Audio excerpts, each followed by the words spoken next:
Sometimes, life tests the kindest hearts the hardest.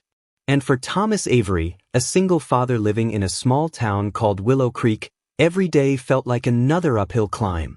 Thomas was in his early 40s, a man whose hands were rough from years of hard work at the local repair shop, but whose heart remained tender and full of warmth. His old flannel shirt was worn thin, his boots were scuffed, but his smile, somehow, never faded. He lived in a tiny 2-room apartment with his 8-year-old daughter, Lila. To him, she was his world, his reason for waking up before sunrise and pushing through every tired evening. Each morning, he'd quietly pack Lila's lunch, a simple peanut butter sandwich and an apple, before she headed off to school. And even when his stomach growled from hunger, he'd whisper, "As long as she eats, I'm okay." But things had been getting harder. Business at the garage was slow. Repairs barely came in.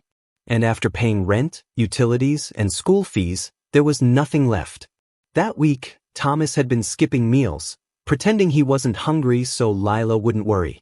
The fridge held only a half carton of milk and a few slices of bread. That morning, as he reached into his wallet, he froze. There was just $1 left. What? He stared at it quietly, the corners of his eyes tightening. That dollar was supposed to buy bread for dinner. He leaned back in his chair, staring at the faded wallpaper, and whispered to himself, "What kind of father can't even feed his daughter?" Lila peeked out from the doorway, holding her little backpack. "Daddy, are you okay?" she asked softly. Thomas smiled faintly, hiding the worry in his eyes. "Yes, sweetheart. Just thinking." He walked her to the school bus, waving as she disappeared down the street. But as he watched her go, his chest felt heavy. He was tired of always falling short, tired of pretending he was okay when he wasn't. That afternoon, he stayed late at the garage, fixing a customer's old pickup. His coworker offered him coffee, but Thomas declined. He was saving every penny. By the time he locked up and started walking home, the sun was already setting, painting the small town in shades of orange and gold.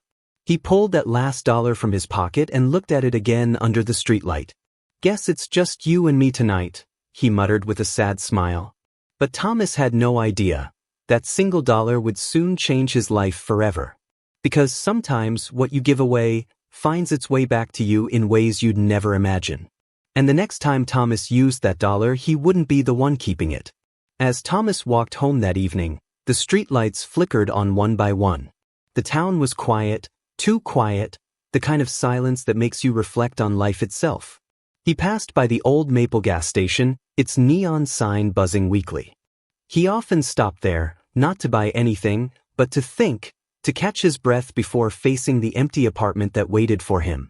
He leaned against the railing outside, pulling out that last dollar again. "What am I even doing?" he whispered, his voice breaking a little. That $1, so small, yet it carried all his exhaustion, all his pride, all his love for his daughter. Just then, he noticed a young man sitting on the curb near the station's entrance. The guy looked no older than 20. His clothes were dirty, his hair matted, and his face pale from hunger. He was clutching his stomach. The boy looked up as Thomas passed. His voice trembled. "Sir, I'm sorry to bother you. I haven't eaten in 2 days. Do you maybe have $1?" Thomas froze. He looked down at the man, then at the crumpled dollar in his hand. It was all he had left. For him and for Lila. The air felt heavy. Seconds felt like minutes. His heart fought with his mind. Logic said no, but compassion whispered yes. Finally, Thomas knelt beside the young man and placed the dollar gently in his hand. "You need it more than I do," he said softly. The young man's eyes filled with tears. "Are you sure? You don't even know me." Thomas smiled faintly. Sometimes, you don't need to know someone to care about them. He stood up, gave a nod, and walked away before the man could say more. As he turned the corner, Thomas exhaled deeply. His pockets were empty, but somehow his heart felt full. That night, he went to bed hungry, but at peace. He didn't know it yet, but that small act of kindness was already setting something extraordinary in motion. Because when you give from the heart, the universe finds a way to return it, often in ways that leave you speechless.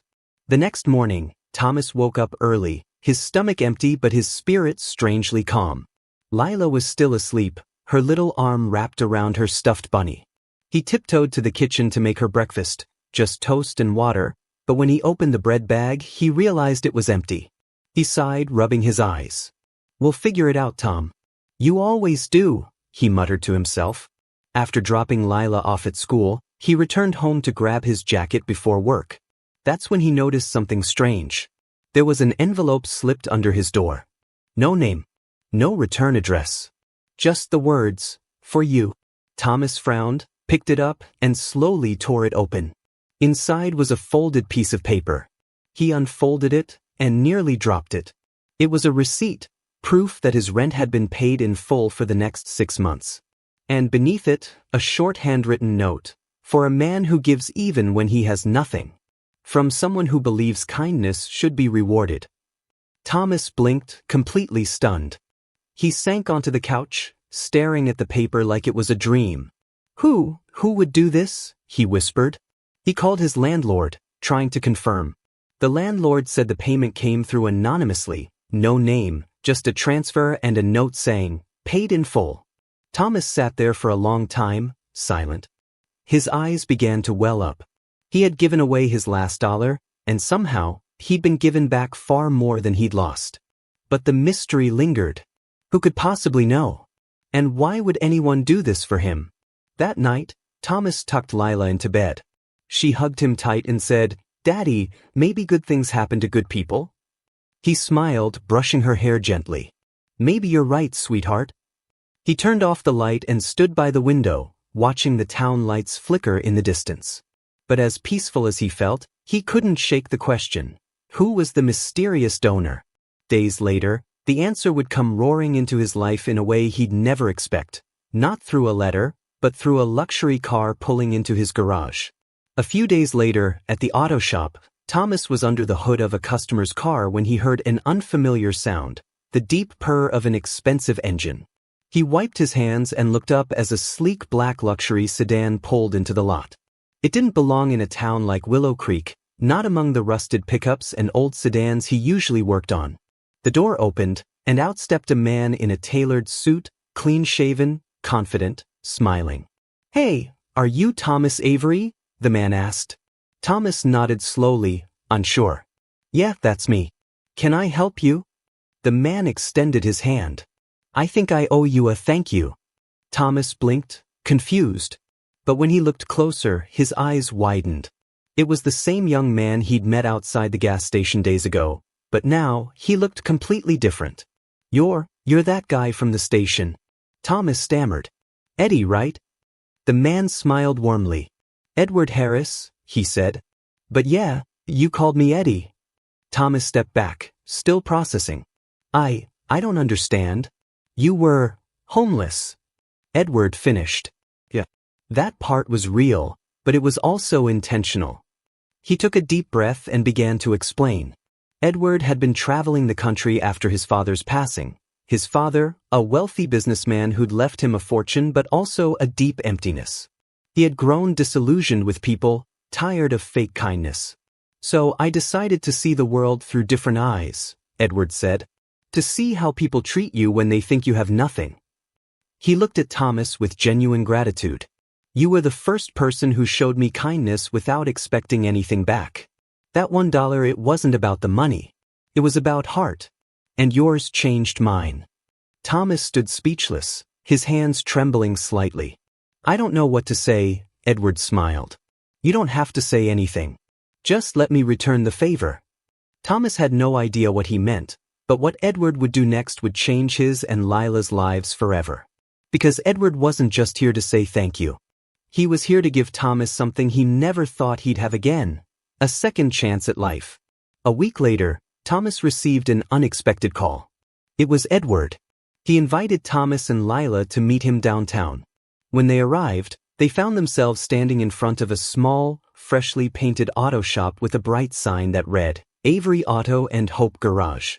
Thomas stared in disbelief. "Edward, what is this?" Edward handed him an envelope with papers inside, ownership documents. "This," he said with a smile, "is your shop. Fully paid for. Fully yours." Thomas shook his head, his voice trembling. I can't accept this. It's too much. Edward placed a reassuring hand on his shoulder. You gave me something no amount of money could buy, hope.